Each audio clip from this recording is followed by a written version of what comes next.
If you feel like life is just happening to you and you are not really in control, this video is for you. Let's get right into it. By now, you already feel like you do not have control over your life, like you do not own your life. And at times, I feel this way.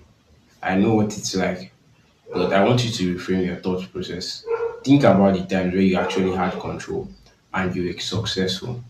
Now, let's apply that. The honest truth is that you can't control everything. And once you start being able to control some things, you won't be able to control everything. So you need to be optimistic about every day and optimistic about every end goal. Anything can happen, but it doesn't mean that you should not believe on what your end goal is going to be exactly the way you plan it. But by now, you already know that some things will always show up. If you want to take control of your life, it all starts with how you think.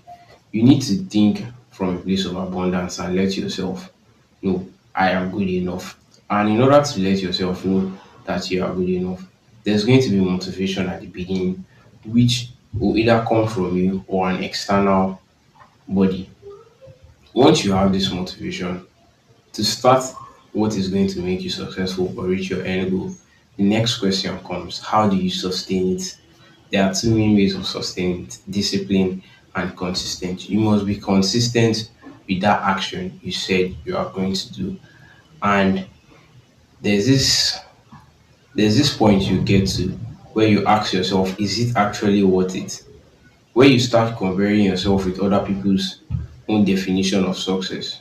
You ask yourself, is this worth it? Shouldn't I do something else? Shouldn't I jump onto the next trend? Or why don't you stick with what you're doing?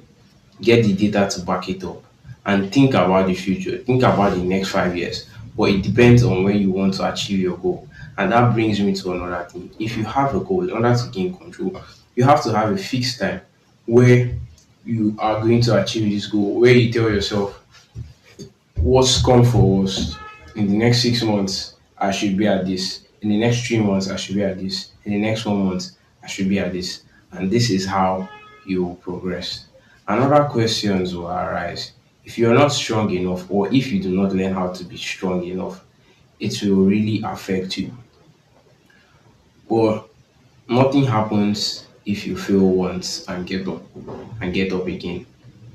The honest truth is that you just have to be consistent. When you fail, rise up again and be realistic with yourself. When you have the opportunities where you scale through, like you exceed the curve of growth by far at a particular time, use it to maximize. Instead of saying that I'm going to relax now and I just wait, let's let's put this point, let's make reference to this in our lives. Let's say you're going to school now and you have a goal to do well at school, and you know you have to read every day, which is the action you have to be consistent with and disciplined with. Sometimes you do it with other people, or you will do it by yourself, and you are reading and you have a test and you do exceptionally well in the test, like exceptionally well, and this test is basically going to be what your exam will look like. You do exceptionally well. Instead of resting, you still pick up your book and continue the next day until the journey is finally over. And in life, your goals will change at times. So this is basically the reason why you need to have control. And me just saying it's not easy to have control over everything. Right now, you may say you want to read, create content, work on your skill, learn a new skill, talk to someone new, whatever that thing may be. And the moment you want to start, external distractions will come up, either from your phone or from a person, your loved ones, people you love so much, or from a different friend who at that point, that is the point in time where they actually want you to do something very important for them. And you know if you don't do this task for them, it will really hurt them and it will really destroy whatever goal you're trying to work towards. In order to get control of your life, you also need to surround yourself with good people for that cause. You want to achieve this goal, surround yourself with people who have already achieved it or or are on their way to achieving it.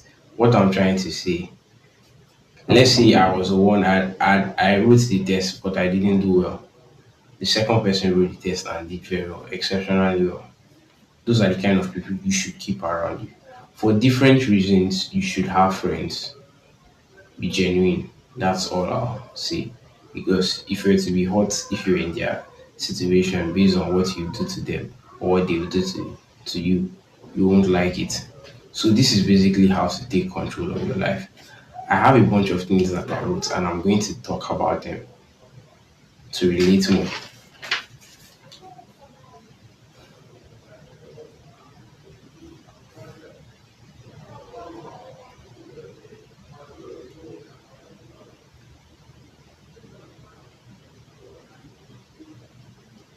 In taking control of your life, you need to be aware of this external pressure. You shouldn't let what other people think disturb you, worry you. You should only look up to the end goal. You should only look onto the end goal and keep on working consistently for that. And you have to place a structure. You have to have a time where things will happen, where you are going to do these tasks, where you are not going to do these tasks, where you are not going to let these common distractions that affect young people like us affect you at that point in time. You need to analyze the basic things. Right now, you could just pick up a paper and start thinking of the things you usually get distracted by. For everyone, your phone is one of them. For some, it may be going to play ball when they are not supposed to play ball. For some, it may be doing a good task, like learning a skill. At a particular time, maybe they're supposed to be cleaning up their room. And what happens? If you do not clean up your room, let's say you're reading now, studying a book, and you're supposed to clean up your room, you didn't do it, you procrastinated. What happens? You still come back to it, and it will have already affected other tasks, which leads you to shallow work, not even productivity. Whereas if you had cleaned your room, your brain will function better. It has been scientifically proven, and you'll be able to handle your tasks. There will be deep work, productivity, and efficiency, which in a shorter time that you would have spent on that task, you can now achieve your end goal faster because you were working productively, efficiently, and there was deep work involved. So try to drain out it. I'll feel better. Let me rest my head and fall asleep again. I'll feel better and then start the task you're supposed to start. When the truth is that you will not. Once you do that and you don't end up doing the task, you start saying negative words to yourself in your mind and destroying yourself, destroying your motivation, which may at times take a longer time to build to start the actions you're supposed to do. So what I want you to do after you hear this tomorrow, use the following day not to take control, just to drain the distractions or place systems and processes to drain the distractions. Some things are not necessarily going to be distractions, but they are tasks you should do on a daily basis. First of all, for those who exercise, if you know you said you were going to start exercising this year or you are supposed to be exercising, sit down and plan the exercise you do every day for 10 minutes. Another task that may come up, which is not a, a, a distraction, is having to make your bed, clean up your room,